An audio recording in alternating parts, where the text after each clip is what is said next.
this event.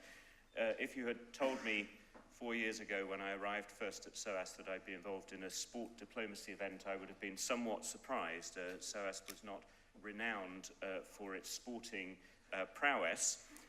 Things have changed over the last 4 years. It may have escaped your notice that we have one of our students in the England rugby team at the moment and doing extremely well.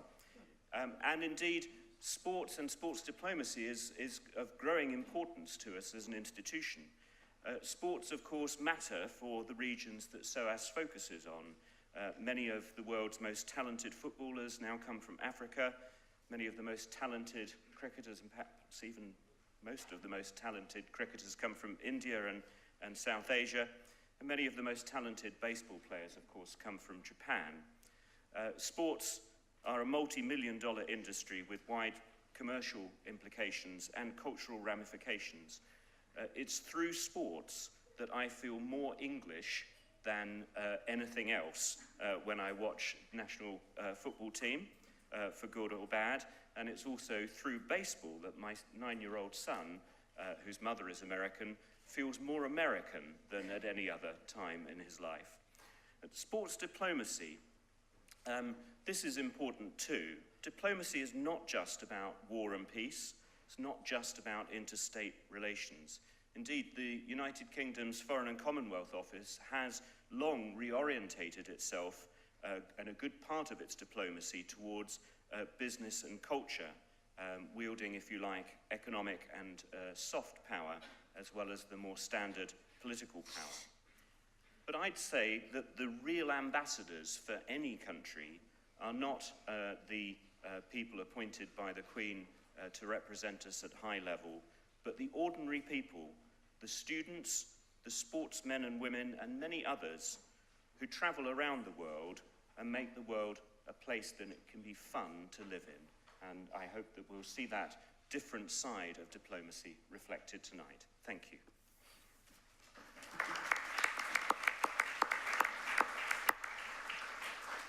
Good evening, ladies and gentlemen. My name is Mana Takatori, Director General of the Japan Foundation, London. It is also my great pleasure to welcome you all to this symposium this evening. Well, sports attract many people because simply it's fun, it's exciting, it's healthy, it makes us feel good, feel better. And I admit it is very good timing for us to hold this symposium with the two mega sport events that Japan will be hosting in the near future. That is Rugby World Cup 2019 and Tokyo Olympic and Paralympic Games 2020. But this evening, in this symposium, however, we are aiming to explore various aspects of sport, both positive and challenging in relationship with diplomacy. Today's high attendance, I think it's a strong proof that how everyone, not only academics, but also we ordinary citizens, really very interested in the impact of the sport, both positive and negative in this global arena, in this world. And through this symposium, Japan Foundation is very delighted to have been able to bring together very extensive knowledge and experience of the UK and Japan in conjunction with SOAS, with whom we are proud to have worked closely in partnership over many years, and with Japan Sport Council, whose role has become more and more important in recent years, especially the coming two mega sports event will be held in Japan. So in this symposium and in our activities in the future, we look forward to creating the new platforms and opportunities for fostering further conversation between Japan and the UK and beyond.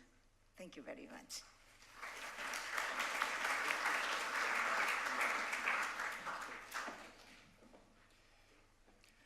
Ladies and gentlemen, all our guests, my name is Soichiro Sano from Japan Sports Council. I'd like to welcome you all, and I'm very honored to be here with you. And first of all, I'd like to express my great respect and gratitude to SOAS for their 100 years continuous effort and achievement. Here, I'd like to make some comment in regard to sports on behalf of Japan Sports Council. Today, you will see different perspectives on sports as well as its diverse values. Sports has inherent values such as spirit of competition and many benefits for our health. But sports is not about so much more. It teaches us about life. We can learn from sport not only about the joy of triumph, but also from learning of defeats with grace. And sports has a power to integrate the world. Now, sports is recognized and an influential instrument for promoting peace, understanding, and intercultural dialogue. And diplomacy is engaged with sports recently, and it receives remarkable attention. Almost 5 years has passed since the 2012 London Olympic Games now. In 2025, 5 years after the two mega sports events, what will remain in Tokyo and Japan? What we do today has an impact on what will remain in the future. So we need to utilize the value of sports in order to create a good legacy for the future generations. Finally, I strongly believe that the outcome of this symposium will impact on the process toward 2019, 2020, and beyond. And it is also my sincere hope that this symposium will be the kind of platform for sharing the opportunity to exchange opinions with experts in different fields. It must be our legacy. Thank you very much.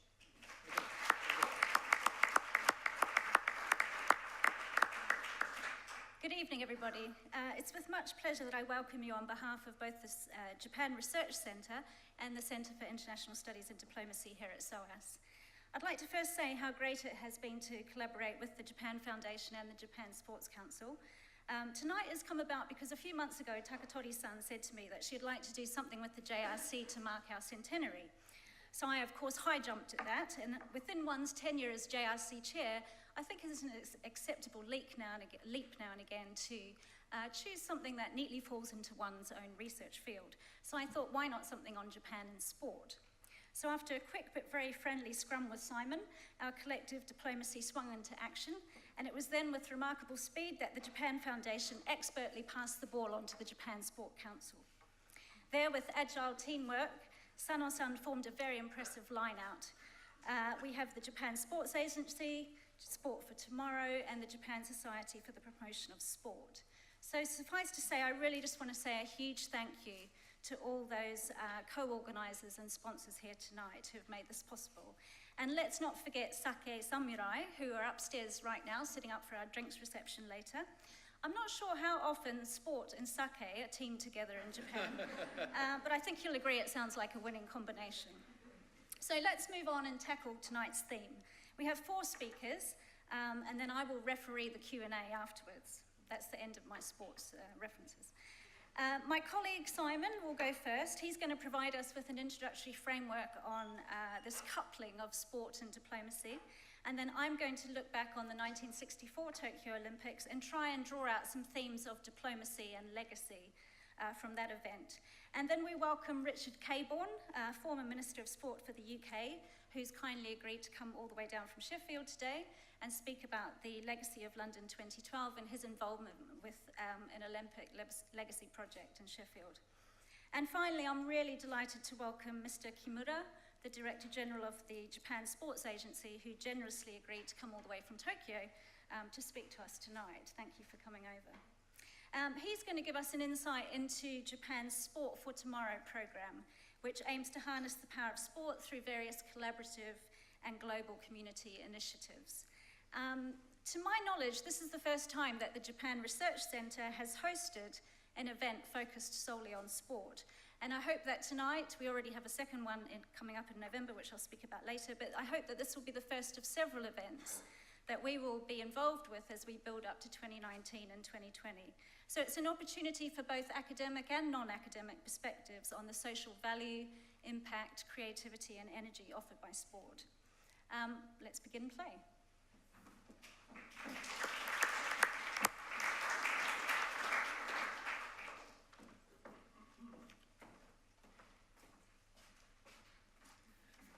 Good evening, everybody. Thank you very much for your attention. It's my great pleasure to be here this evening to talk about sport and diplomacy and to give you an insight into some of my research on this subject. A little scoping out exercise, given that I'm mindful of the different audiences we have in the room, both academic, practitioner, sportsmen and women, in fact, all sorts of citizen diplomats, as Richard referred them to. So, a little bit about diplomacy, some of the issues and questions that arise in sport and diplomacy, just to give a flavour, I think, of some of the potentialities of what we are talking about here.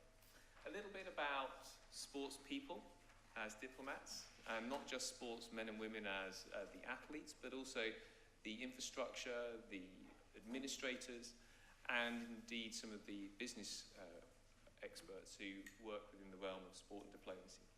And also pick up on the relationship between sport and the state and non-state actors. To think about who are the operatives, who are the practitioners of sport and diplomacy. So to begin, and to build upon the legacy of London 2012, this, for the photographers out there, you can pick out all of the wrong things with this photograph I took in August 2012. Whilst working as part of the LOCOG contingent in the International Relations Department, which is an academic who's worked in a number of international relations departments, was a different phenomenon entirely. But the International Relations Department of LOCOG dealt predominantly with this range of non-state actors in academic parlance. Businesses, corporations, key sponsors, institutions representing athletes and different sporting federations. This conglomeration of different interests were represented and looked after by the International Relations Department of LOCOG. Now, what strikes me about this picture, and really sort of got my academic juices flowing, is the representation and symbolism of the four flags on show here.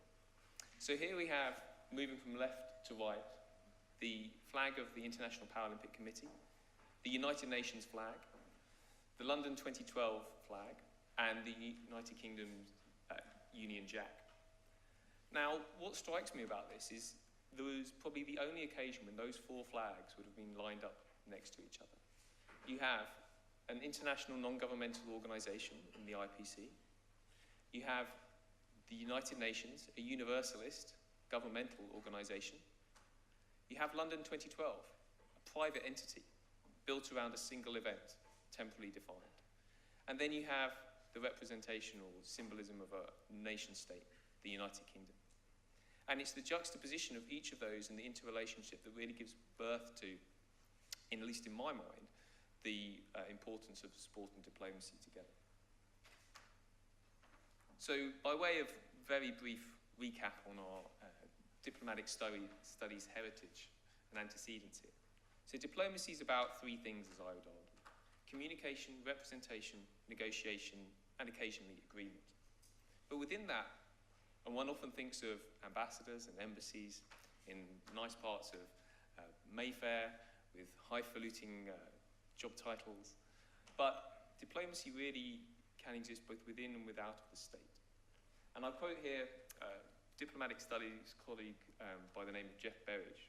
And what one can see in this definition here is it's very much about the apparatus of the state, diplomacy. And I think sport really helps to question the place of the state in the international system. And whilst that might be somewhat parochial academic discussion, actually within the realm of sport, the state has a necessary symbolic role. Often international sport is emblazoned with national flags. The tropes of symbolism are there throughout. But at the same time, many of the athletes, many of the processes, many of the institutions actually have quite transnational and international characters. And that we need to think about also. I think also it's worth making the point very explicitly up front, as I did to my students, about the relationship between diplomacy and politics. And they are not the same thing. They do not happen in just hand in glove. There is a relational character between sport and, between diplomacy and politics. One is about medium and one is about ends. They don't happen in a vacuum. So I'd like to throw out some issues. Maybe we'll pick up on some of them as we go through the rest of the evening, and certainly they're things we can return to. And I see sport and diplomacy as a function of something that I've written about more broadly in terms of global diplomacy. Thinking about the transactions that happen beyond nation and national boundaries. Thinking about the relationships, the communication that happens that encourages us to live together in a global community. That's not to prejudice a utopian view of some world government, but to look at the relationships and the points, the nexus between where we join up in that regard. I think also it's worth thinking about, and we'll come back to this, not least in terms of the commercial trademarks that are involved in sport, but thinking about the language and protocol of sport and diplomacy. Language and protocol form a key part of the diplomatic practice, but they also form a key part of sport. Understanding the rules of the game, the parameters of the pitch, the length of the track. These are all the sort of protocols of sport that we take for granted in many regards, but they've all been negotiated and agreed at some point. How long is the marathon? Why is it 400 meters? What's the length of the football pitch? All of these have come about by a process of negotiation, often based on anecdotal or perhaps local rules, but nevertheless, that there is a universal language. We know how long the 100 meters race is. There are also within this realm a sort of few classic examples, something that I almost think of as cliche in terms of sport and diplomacy. The boycotts of the Olympics in 1980 and 1984, the boycott of apartheid South Africa, the idea of ping-pong diplomacy, and tarnished or embellished to some extent by Richard Nixon, Henry Kissinger's exploits from affiliating the PRC in the early 1970s, and the 1936 Olympics. Now, I'd argue in lots of those cases, they're perhaps not very useful examples. The diplomacy of national summits or G20 is not really the diplomacy that diplomats will experience on a day-to-day basis. Much of diplomacy, as those of you who practice it will recognize, can be rather boring. It's only the highlights, the summits, the matches that really capture the global attention and move you beyond that day-to-day process. And I think there's something about the temporal dimension of sport. The fact the season goes on and on. There's a fixture next weekend, or in the case of the Olympics, every 4 years. There's something about that timetable and schedule that brings a quality in of itself to reassurance, but also points of conflict. In that sense, this is the point I made about sport and politics. It's about sport and politics being about the end state, what you're trying to achieve out of hijacking an event such as National Socialist Party in Germany in 1936, taking advantage of the opportunity. But from the diplomatic perspective, I'm interested in how that medium is used.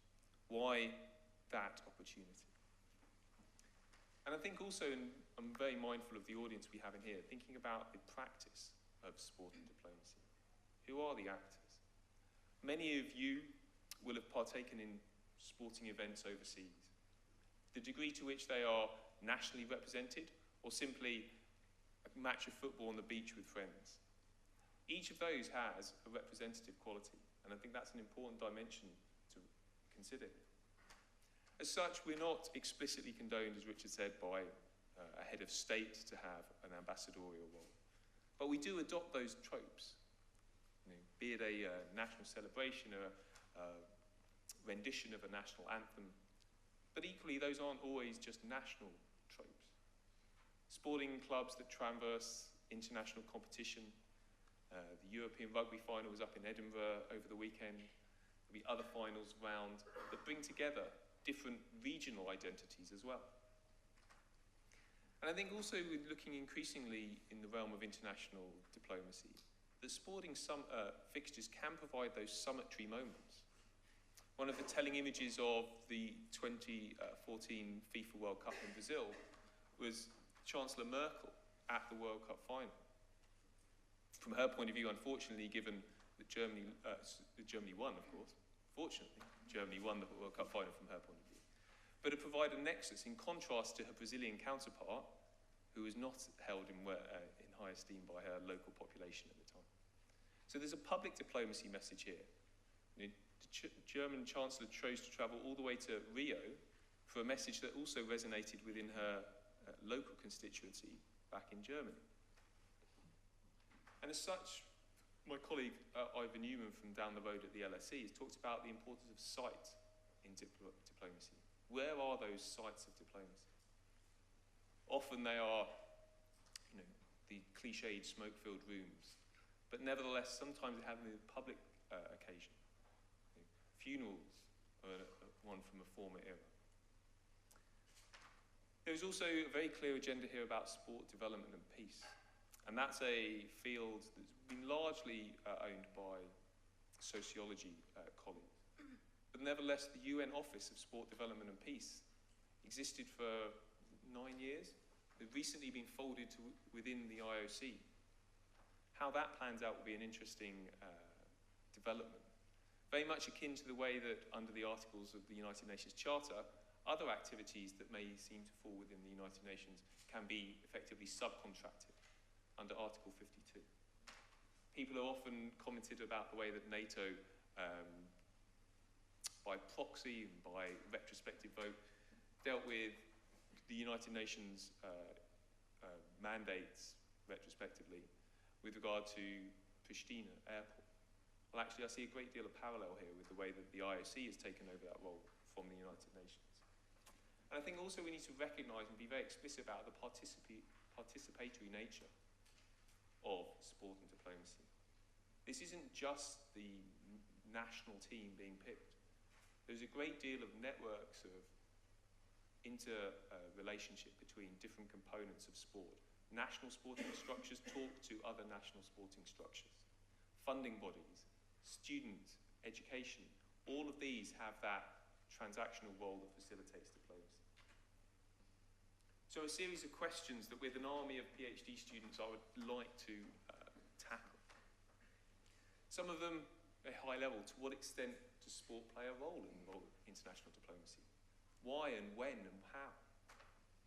And particularly in relation to cultural diplomacy and the realms of public diplomacy. That is talking to an audience beyond the one immediately in front of you. So beyond the people within the stadium, in that sense.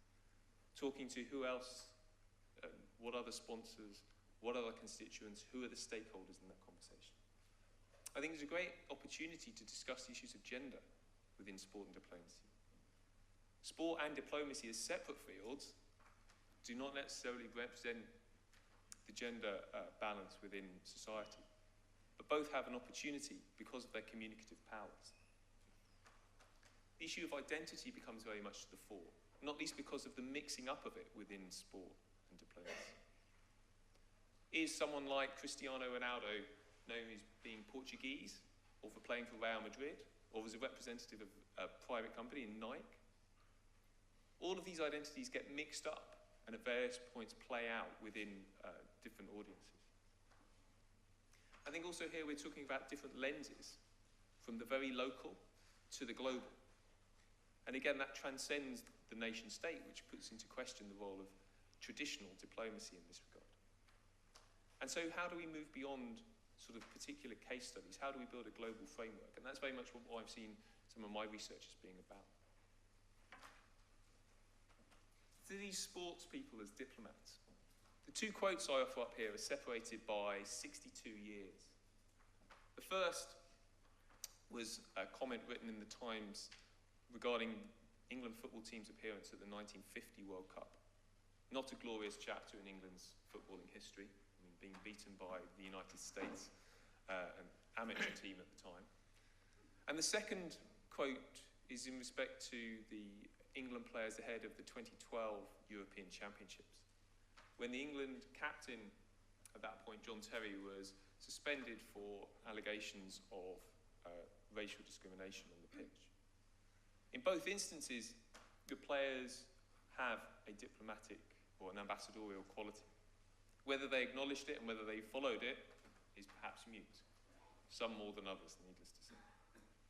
But I think also not only amongst the sporting individuals or the images of sports men and women on that page, but the administrators one needs to think about. And I think the administrators increasingly have an important role. One can think of examples of Joseph Blatter as perhaps not the best example of how to be a top-level sporting administrator, but nevertheless, the importance of those individuals in shaping not only the sporting field, literally where tournaments are played, but also thinking about the transactions and the multi-million-pound transactions that follow. And as such, one of the features of my research has been to identify particular sporting entities, perhaps not a very elegant term, that in themselves can conduct diplomacy. So up here, the stadium for the New York Yankees, New Zealand's All Blacks, Helen's first love, and the Real Madrid team from European champions from 2 years ago. Each of these entities can, by virtue of their global reach, their support base, and also, be very clear about it, their finance, have a diplomatic role.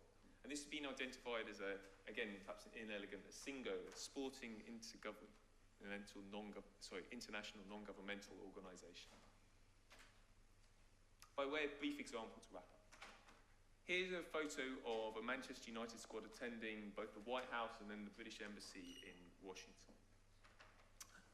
Sir Nigel Shimel, the then ambassador to Washington, greeting two more Knights of the Realm, Sir Bobby Charlton and Sir Alex Ferguson. Now, Manchester United is out there to make money, to be very blunt about it. But it also has such a global presence that Sir Nigel took the opportunity of this visiting team to set up on the lawn of the ambassadorial residence in Washington a football pitch and run a football clinic during this visit. And he invited every member of the diplomatic corps in Washington, which is many of you will recognise as a pretty extensive one, and their wives and their children. And this was the most attended event that he held within his term of office, more so than the official dinner for Her Majesty the Queen. Now, that is a reach that gives an audience a commercial opportunity, no doubt, but also an important message one can send in that regard. There are four more episodes here. The United Nations and FIFA, and the United Nations and the IOC work hand in glove in many regards. There's a remarkable amount of coherence in the language and lexicon of FIFA's website and the United Nations website. A quick data search, good MA dissertation in this, really does line up those qualities, the verbiage, etc., etc. Now, recently, the Office for Sport Development and Peace has been devolved to the IOC. I think with the development of the United Nations Sustainable Development Goals, the growing importance of sport to the realisation and development of peace really speaks to the opportunity that sport has here, and some of the opportunities that many of you will be involved in.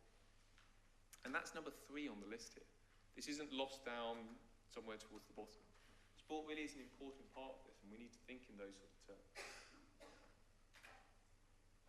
But equally, I don't want to give too rosy a picture. I'm mindful here of some of the more negative side that sport can bring about. This image, taken from 1990, is a footballer by the name of Zvonimir Boban, who was, responding to attacks, no doubt fueled by traditional football rivalries, between a Serbian team and a Croatian team. Events that gave rise to much of the tragedy that beset the Balkans in the mid-1990s, with recruitment to some of the particularly nasty aspects of that conflict coming directly from supporters groups within those two football clubs. Which reminds us of Orwell's remarks, written not too far away from here in Senate House at the end of the end of the Second World War, about sport being war minus the shooting, by way of qualification. So there are opportunities here, and I'm looking forward to the rest of our discussion here.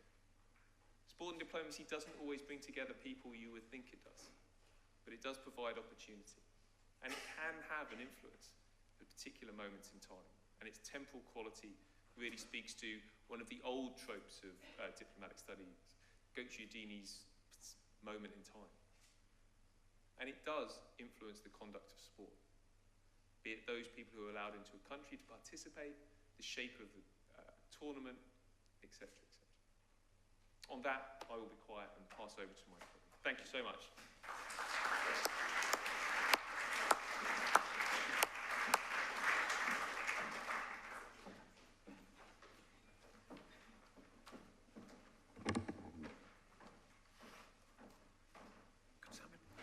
So we're going to travel back in time now to 1964, and I'm just going to reflect back on the Tokyo Olympics and try and draw out some of these themes of broadly diplomacy and legacy.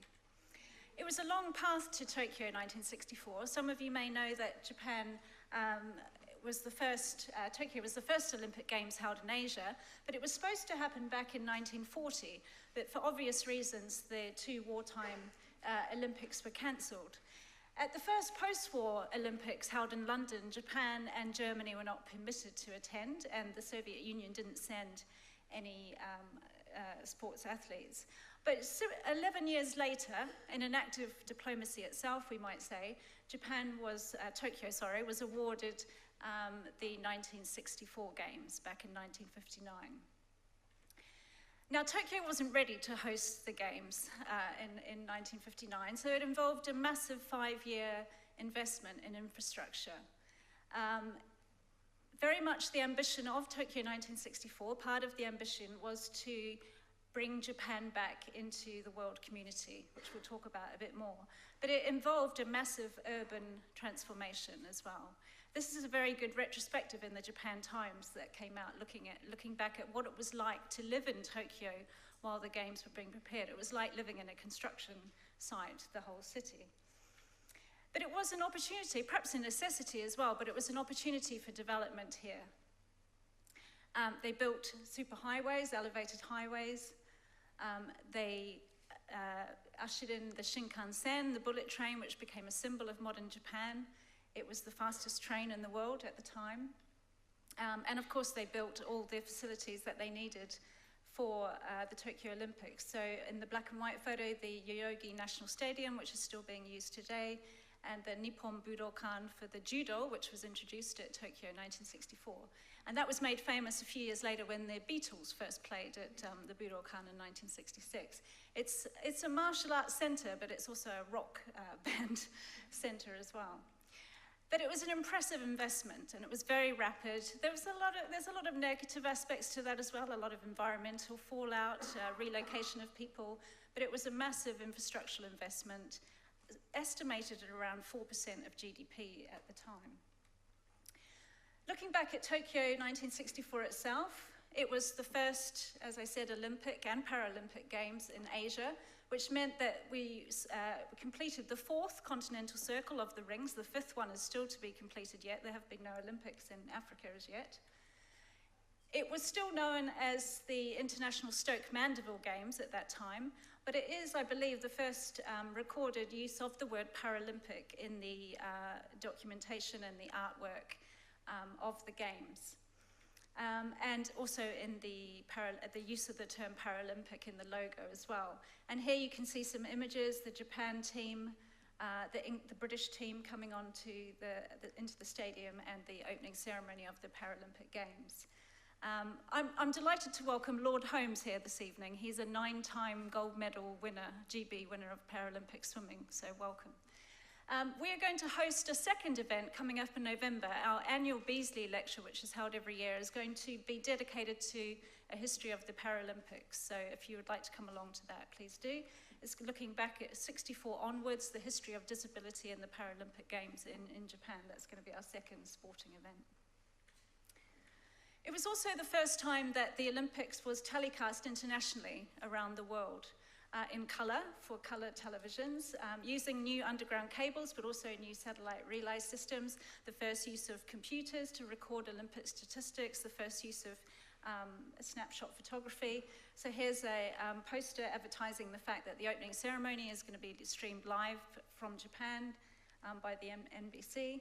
And of course, this gave the Japanese a very big opportunity to showcase their advanced technology. By this point in time, by the early 60s, Japan is starting to produce, as we know, automobiles, electronics, particularly TVs and cameras. And it's not surprising that a lot of people purchased a colour television in order to watch the Olympic Games, not least in Japan, but abroad as well. So it gave Japan an opportunity to boost its production of key products and exports as well. It was a very visually coordinated, streamlined games. The artwork, the logo, was very bold and modest for the time. The use of the Hinomaru, the sun, which I'll talk about in a moment, was seen as very bold. They also had the first coordinated use of pictograms at this Olympics.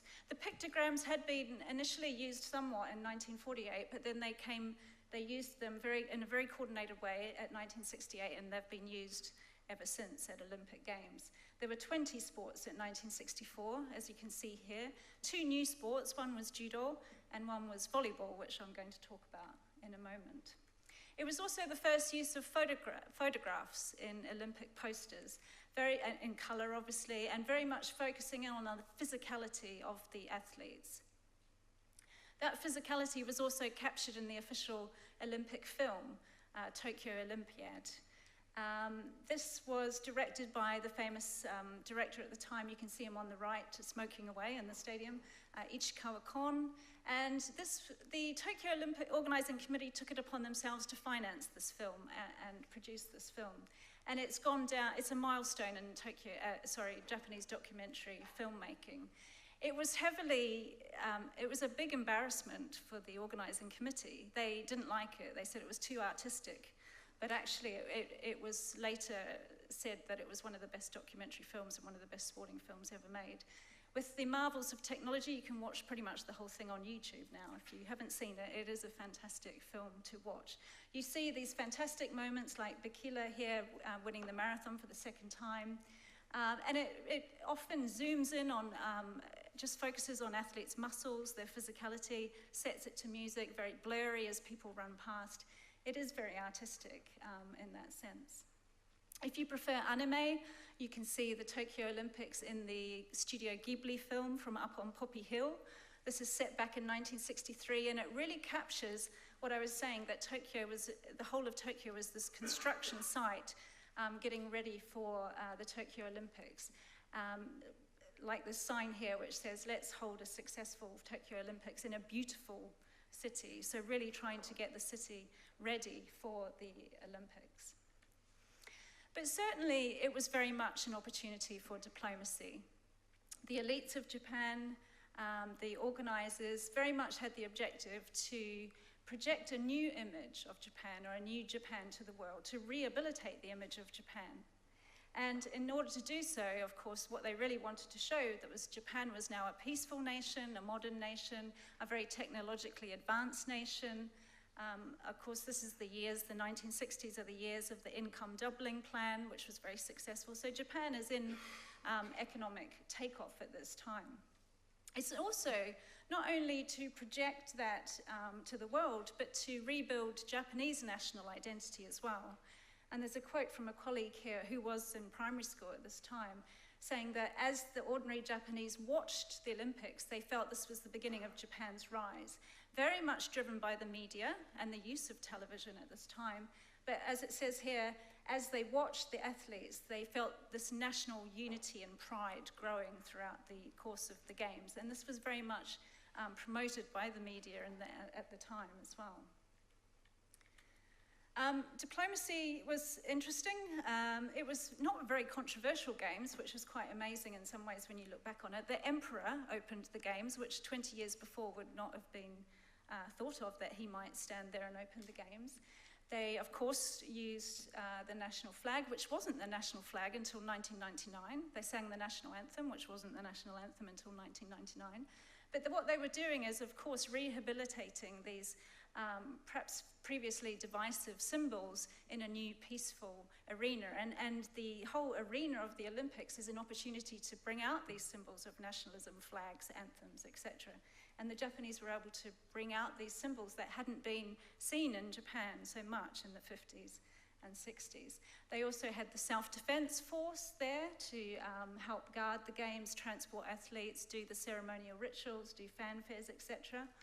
And also, very symbolically, the flame was lit by Sakai, who was born in Hiroshima on the day that the atomic bomb was dropped. So there was a lot of subtext going on during the Olympics that perhaps ordinary people weren't really picking up on, but was helping to unite them behind this new Japan.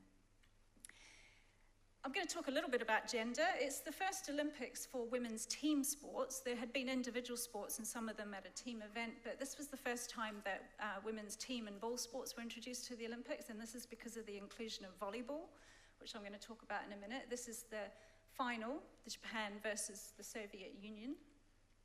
Sport is very gendered still, not least in terms of the financial investment in sport and the media coverage of sport. But I'm sure you'll recall that London 2012 did a lot, has built up towards quite more gender equality in sport. London 2012 was the first Olympics where all sports had at least one event for women. All countries sent female athletes, and women made up 44% of the athletes.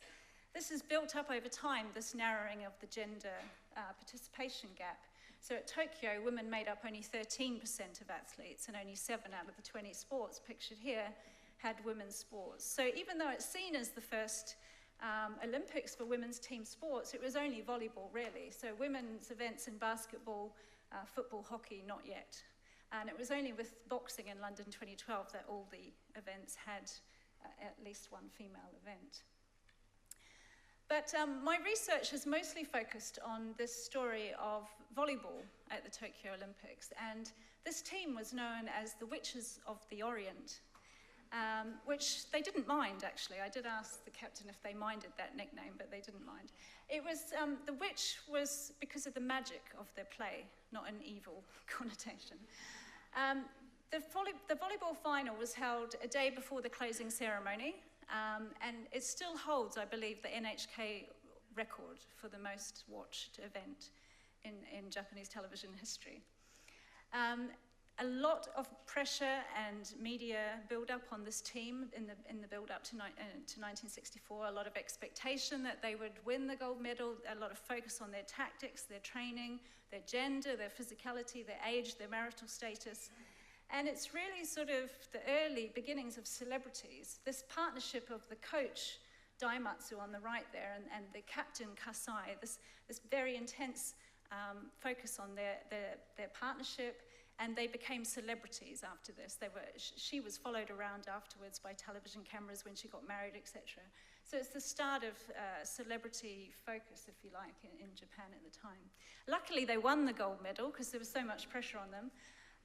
Luckily for them. But I think being the day before the closing ceremony and the high expectation, I think we can see this victory not just as a victory for this team itself, but it really symbolized this culmination of all the effort, all the build-up that had gone into staging Tokyo 1964. And it's very much remembered, particularly by the generation who watched the Olympics at the time. So what can we say about legacy? In terms of volleyball, it's got a very interesting legacy that hasn't really played out so much in the literature, but they inspired the mass popularization of volleyball in Japan, particularly for older women. Volleyball had been a very popular sport for young women. It became very popular in TV programs and anime and manga later. But more importantly, I think, it became the most popular sport for older women in the post-war years. So it became acceptable after this for housewives, for mothers to play volleyball. And it became the #1 sport for women in Japan. But since the Nareshiko football team have been popular, I think football's competing with volleyball now as well. That's Kasai, the captain in later life. She very much helped spread this popularity of sport. I think we can also probably see Tokyo 1964 as a legacy for Asia. It marked the start of Asia rising, both economically and in the sporting hosting of mega sports domain. So Japan, of course, went on to host some Winter Olympics. It also co-hosted the FIFA World Cup with South Korea, which was required a certain level of diplomacy in itself for those two nations to co-host. And of course, we are looking toward Tokyo 2020. There's been 2 subsequent Olympics, of course, in East Asia, the Seoul, Beijing. Both of those gave opportunities as well for those cities and those nations to showcase their economic advancement where they were at in that time. And the next 2 Winter Olympics are going to be in South Korea and China as well.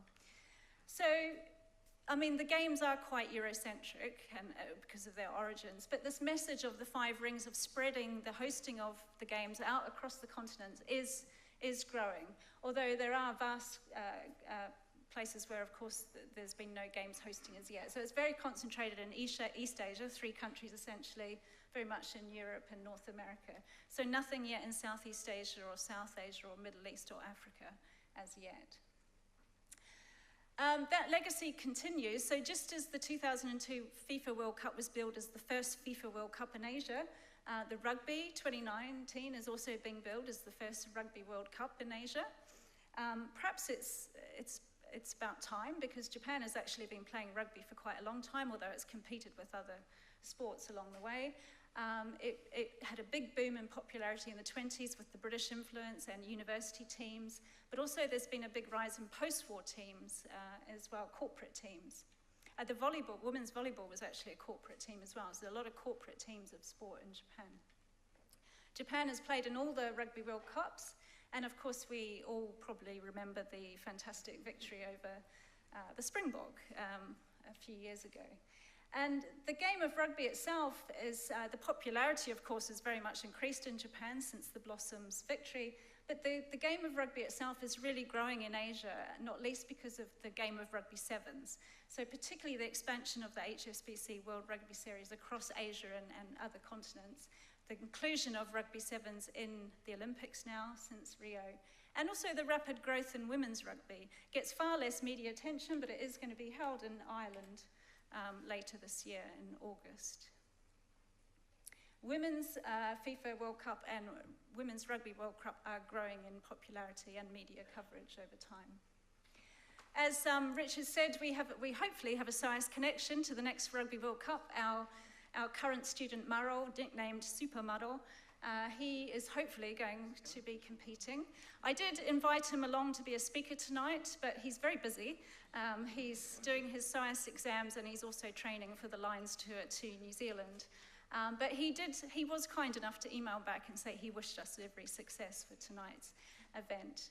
But being a Kiwi, my final word on the Rugby Cup is that, really. If you haven't yet seen this video of the All Blacks rampaging through Shinjuku, Google it. It's fantastic seeing them tackle everybody in Shinjuku. So that's my final word on rugby. So how can we pull this all together? It's a big topic. I've romped through it, but just thinking within our theme and looking back and looking forward. I think Tokyo 1964 was much more than just a mega sporting event. And that's not to discount, of course, the fact that it was a fantastic sporting event. As a colleague said, most remembered are the moments of sporting glory. But it did much more than that, and particularly for the Japanese, it left a deep impression on the ceremonies, the rituals, the uniting of the nation. And as those films showed, I think the Olympics marked the milestone for many Japanese. And also when they think back on the 60s, the Olympics is very prominent still in their minds.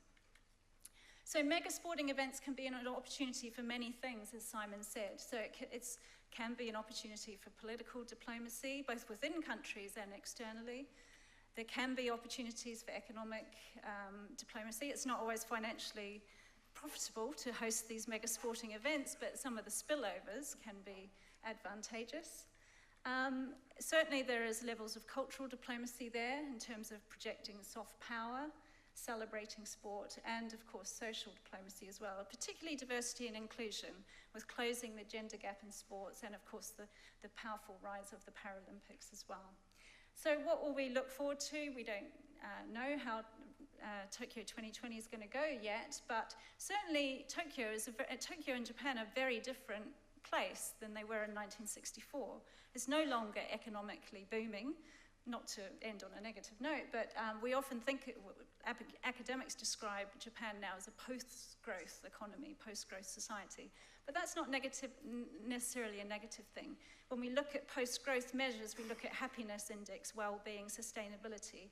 So maybe that will come out when we look at the staging of Tokyo 2020 and its legacy. Thank you.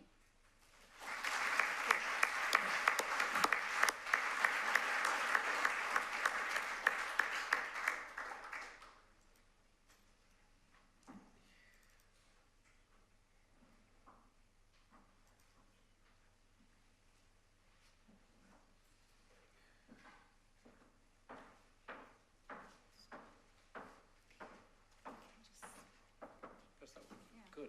It'll work, will it? Definitely work. Thank you very much, Ellen. Well, thank you very much for inviting me this evening to, I think the title of my speech was After London 2012 Olympics, The Legacy.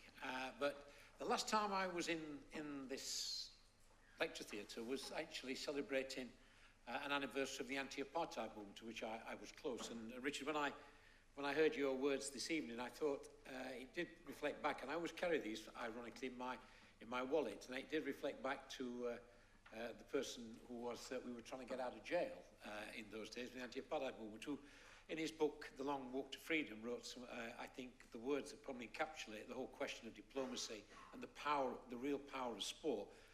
When Mandela said that sport is the power to change the world, the power to inspire, the power to unite people in a way that little else can. It speaks to people in a language they understand. Sport can create hope when there was only despair. And they're powerful words, I think, from a person that clearly incarcerated for so many years. But I think as the photograph on there showed how in one Rugby World Cup, one person walking to another person could actually unite a nation, as he did when Madiba walked onto that World Cup and presented that cup. And that is the power of sport.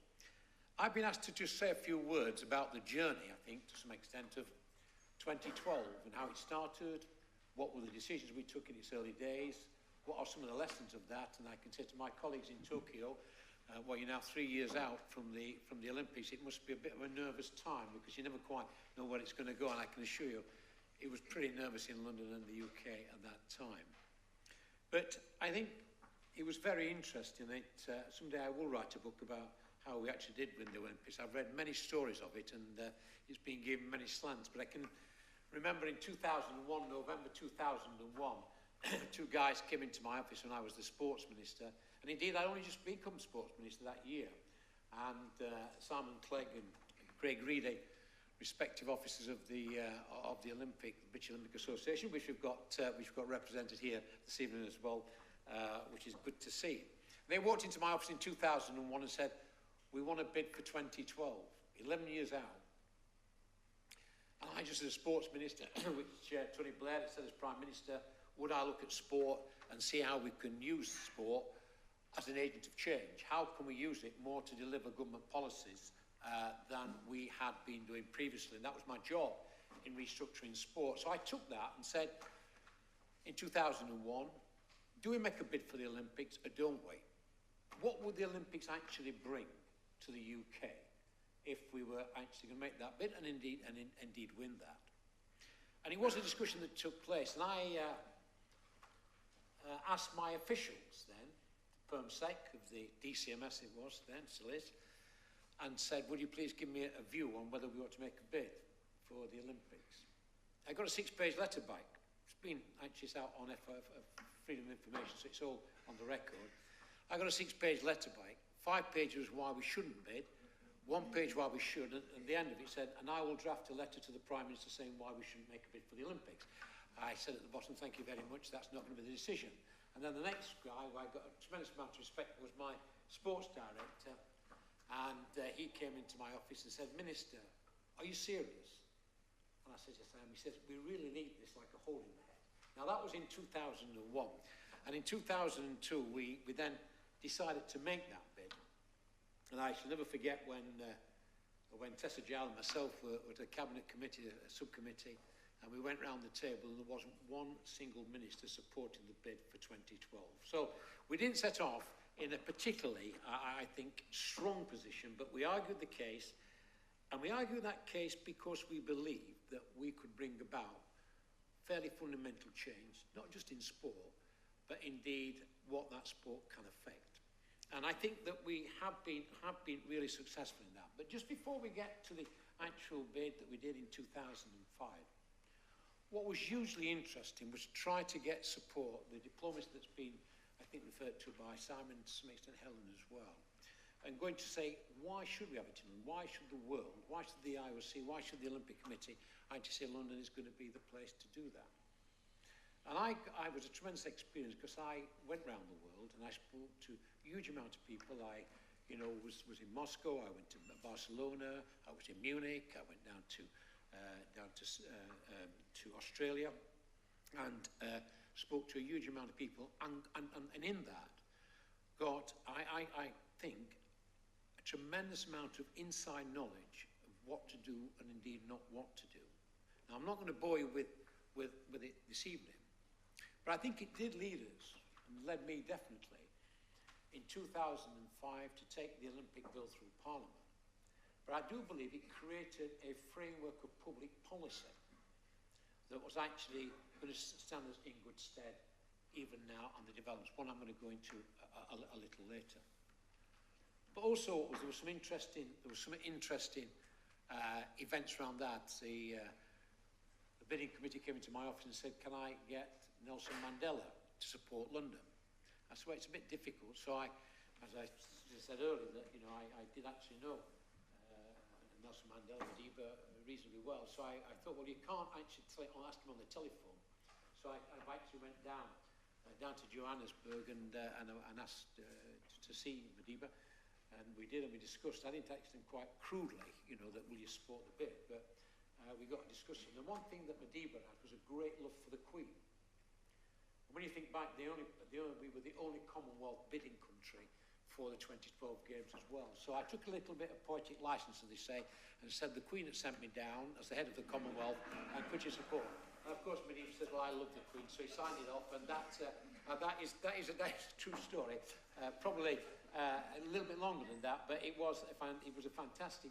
It was, and I think one of those things that helps you to win bids. We only won by 3 votes in Singapore when the bid was made in July 2005. So there are tipping points in this, and when you can actually use that soft diplomacy, I think you call it, I think it worked quite well. The other one was an interesting story. Was again talking about the power of sport, talking about the power of Manchester United. We could talk about the power of David Beckham in the bid, because when we wanted David Beckham to go, nobody could get round his agent. So I had to get Sven, who was then managing the England side, into my office. And Sven, we really want David to go to Singapore. He phoned me back. He said, Richard, it's his first wedding anniversary. It's a bit difficult. I said, well, we'll take his wife as well. So we did just that. And that's a long story, but nevertheless, David arrived in Singapore and did an absolutely fantastic job for us. But I think many who were in this country when we won that bid in 2005, in July 2005, it's one thing that really brought the nation together about something, a great hope. Trafalgar Square, where you saw Kelly Holmes and Stevie Cram jumping up when Jack Rogge read out London. It was, I think, I was in Singapore, but I saw the films after that, and it was one hell of an experience. But the one thing that we were looking at as we developed the Olympic was after Singapore, was how are we going to actually develop that legacy. Now, I just want to, on three areas, there were many, but there are three areas I just want to go through this evening to say where you can really start making a big impact on legacy. And sometimes it's not always recorded, I don't think, as effectively as it ought to be. I was in the East End of London at a wedding last night, and I reflected as I stood there at the side of the Thames and looked at the O2, but then looked at the Olympic Park. One of the big debates that I had when I was a minister for the regions was how do you rebalance London? London is a very unbalanced capital. Why? Because it's got Heathrow out to the west. And the one thing that we were trying to do, and I say this across party because Michael Heseltine was one of those, that was trying to actually get the economic activity of the east side of London to start balancing, so you would have a more equal growth within inside the capital. And whilst the Canary Wharf and the developments down there were having some effect, the one thing that's really started rebalancing the great capital of this country, one of the greatest capitals in the world, has been the Olympic Games. It started rebalancing that economics, and that's the argument that we've had, and I think you see way beyond now the Olympic Park is the big developments that's going on there, way beyond the O2 there, and that has been part of, I believe, one of the great gains of the Olympics, how it's actually done that regeneration of the East End of London.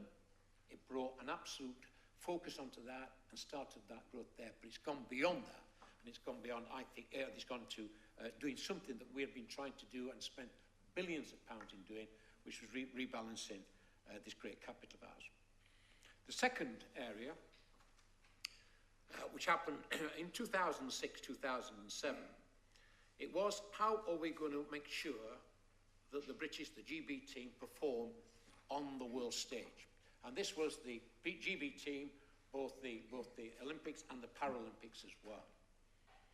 And we then took the view that we had to invest in that. And a guy called Peter Keane, and this is an absolutely true story, and he came into my office with people from UK Sport. He was the performance director then, and Peter Keane said, if we want to win the medals, 65 medals in London, and this was in 2005-06, if we want to win 65 medals, we have to invest. And he laid out a whole matrix of how we should invest in elite sport, how we could actually make sure that we wrapped around our athletes a system, a structure that would actually deliver on the world stage.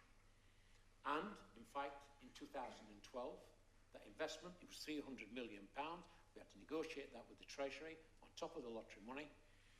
But it gave us a foundation, which is still there today, because people said, did it happen by chance? No, it didn't. It happened because there was a systematic investment into sport, in some of the best sports science, sports medicine, sports psychology, sports engineering, that probably in the world. And now, I think that we saw, from Beijing into London and into Rio, that investment that continued to go into that elite sport. And that was not just down to one person, but he led that team. And some of us argued that that was the right investment to do. And so I do get a little annoyed sometimes when I hear in our press that really we don't have to invest in excellence, we don't have to invest in those medals. I think we do, because I think the spin-off from that is huge as well. And I think it would be a mistake. There are things that can happen, and one of the things that is going to happen, which I'm going to come to now, because what we've been able to do, I think, with the third element of that, is to look at what Seb Coe was saying, and we were all saying at the time, is what is the real legacy? Why spend £9.3 billion on running an Olympics for 5-6 weeks? Is it a big event? Which we spent 9.3 just on the infrastructure. That wasn't the actual running of the games themselves. And that has to be justified now. And I think to some extent the IOC now are finding out that they have got to justify that type of expenditure, because it's okay pre-2008, but post-2008, after the financial crisis, it's very difficult to justify in a world that austerity, unfortunately, is the order of the day, financially, economically, that you can actually justify the type of expenditure that these big events actually demand. And so what we have been looking at is how we could, and we said this before 2008, this was back in 2007, we were trying to look at how we could use elite sport, bit like the Formula One car. What happens in a Formula One car today happens in the luxury car market the day after, happens in the volume car market the day after that. So how do you take that knowledge, that intellectual property of an elite athlete, and move that into the well-being and the health of the nation?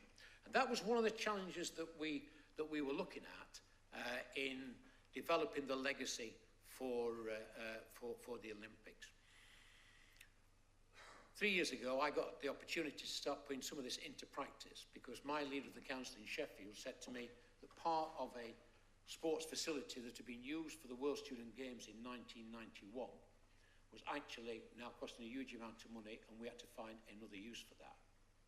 And it gave the opportunity to bring in two great universities together, the largest teaching hospital in the country, one of only 4 children's hospital, and a fairly vibrant private sector together with a good local authority.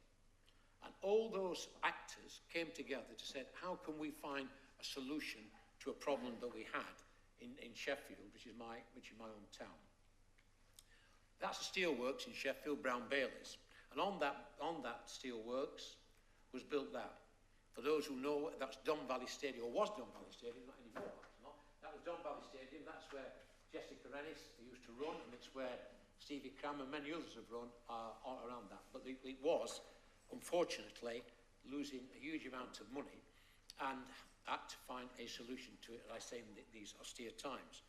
So we brought all those actors together and we said, how can we use sport in a much more effective way? That was the statement that Seth made in 2012. One of the greatest ambitions of 2012 is to have a lasting legacy of health. Our partners in East Midlands, London, Sheffield, want to take world-class research and provide services that will give a long-term systemic change to the benefit of the health of the nation. And that's what we have been trying to do over the recent past, about the last 3 years. That is the site now, which was Don Valley Stadium, and that is the Olympic legacy part that we're developing. That is it now. That's the indoor track at the EIS. That's some of the remedial work. That is a school that is now built on that. It will have just under 2,000. It's a through school, two-year-olds to 16 years of age. That is University Technical College, and that is doing life sciences, sports sciences, and digital and computer, and is training the workforce of the future. This is an indoor arena, and this is built by the private sector, and that is a 3G pitch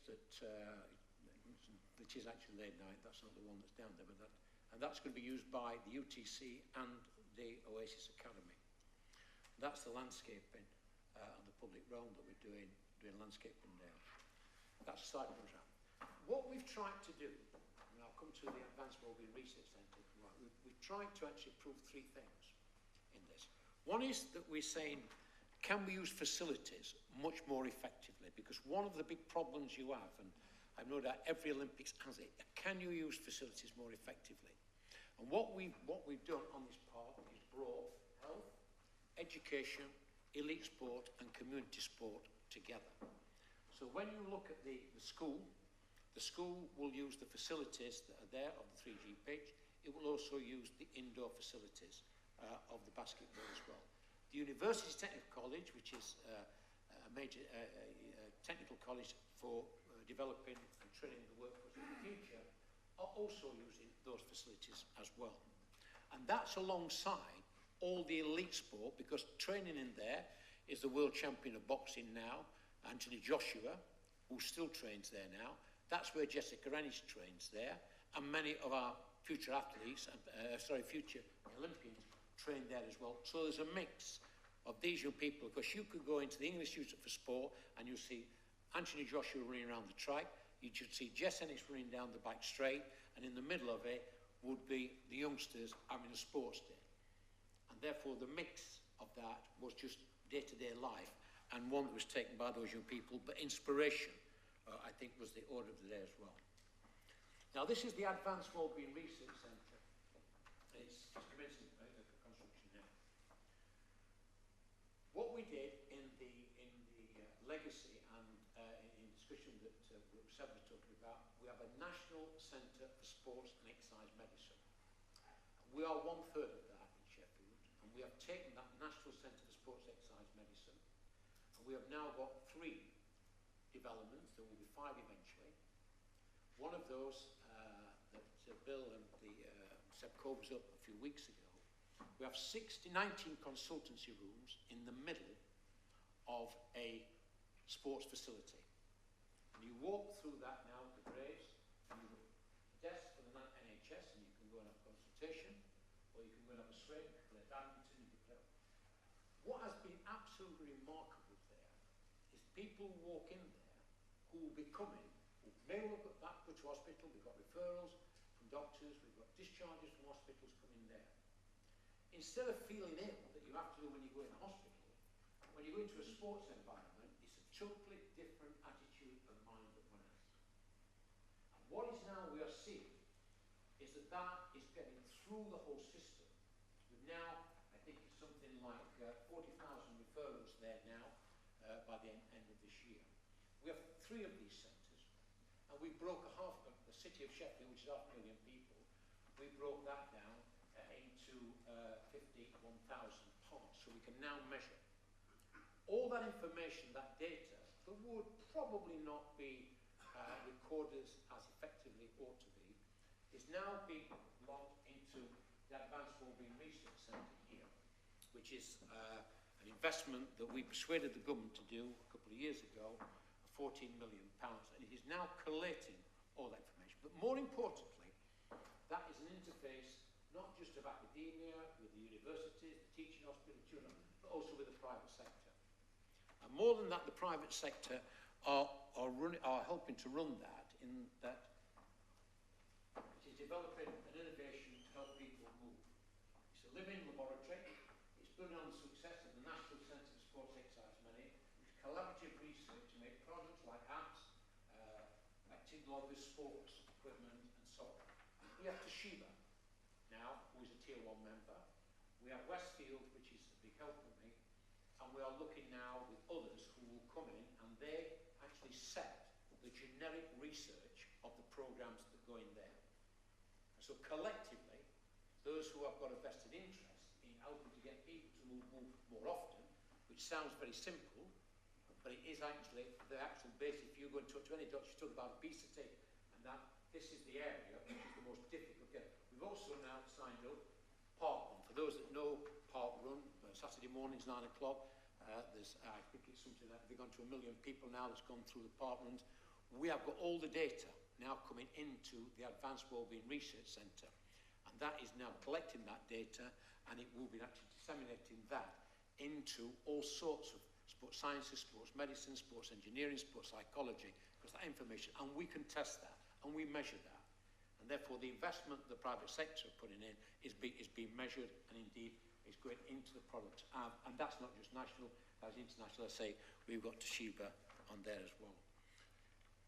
That is what we are, that's the development, and we're extending that development. But there are 2 other that we are now looking at, and that is orthopaedic research. There are 2 pathways. There is the patient pathway that we've looked at through the National Centre for Sports Exercise Medicine, particularly with MSK, people going into that with real difficulties. But do you actually change that by changing lifestyle, or if they do want to then have some type of operation orthopaedic? We're now bringing the Advanced Manufacturing Research Centre, and that's the medical MRC, as a pathway of technology, implants and its development there, with the patient pathway, and because there, those 2 pathways are converging, and we're building an orthopaedic research and rehabilitation innovation centre, which is actually looking right across the whole question of MSK problems and how you can intervene. And then intervention, again, big involvement from the private sector, with companies like B. Braun, who make a lot of medical equipment and the like. They are now coming into this research centre in a way that will be able to converge those technologies to actually develop the products of the future, and indeed the systems of the future as well. And this comes into the bigger development, advanced manufacturing sector and innovation centre that we're developing around that. It has been a fundamental change in the way that some of our approaches to health and well-being have been, which has been driven to a large extent by sport, both at elite, professional, and the community sports as well. I just finished probably on this note, probably gone too long anyway, overcoming obstacles there. These are some of the gains that the local authority has got from that. But I think the other big gain, and it's good to see the BOA here this afternoon, and I said this very genuinely, for their support, because we've had a little, as it were, difference of opinion with the International Olympic Committee by using the word Olympic. And I do want to take note of this from Tokyo. But I think what has dawned on the IOC is that when a city or a nation invests £9.3 billion, they're going to want a little bit more out of it than what they've got previously. And we've had some great things out of it, I accept that.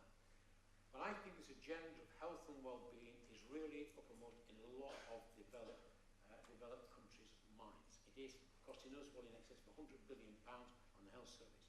It's how do we get prevention rather than cure? What is the role of sport into physical activity, into well-being? And we have had this discussion. We've wrote out a plan for the IOC, that 10-point plan, that exactly the basis of what we've been doing here, and saying that you ought to incorporate this and reward those that are prepared to go down that course, that they can use, with some pride and with some justification, the word Olympic.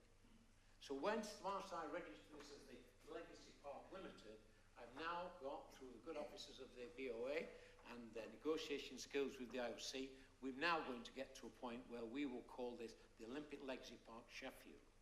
And I think that's quite powerful. It's quite powerful in that the Olympic movement now is genuinely moving in a legacy. Because one of the arguments you get for these huge expenditures on multi-sports events or in big international events, and I brought out that Tokyo will be the same, is how do you justify that legacy?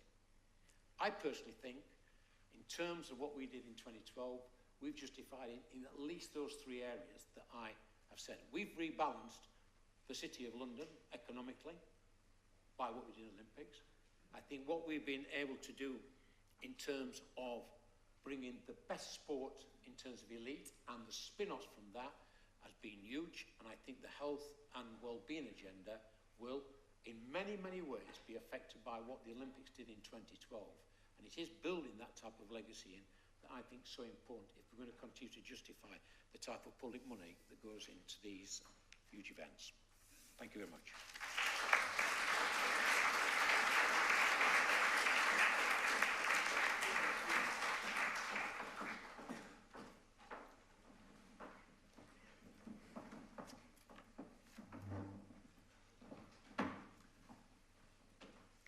We're running a little bit late, but don't worry, the sake will still be waiting for us. So you just...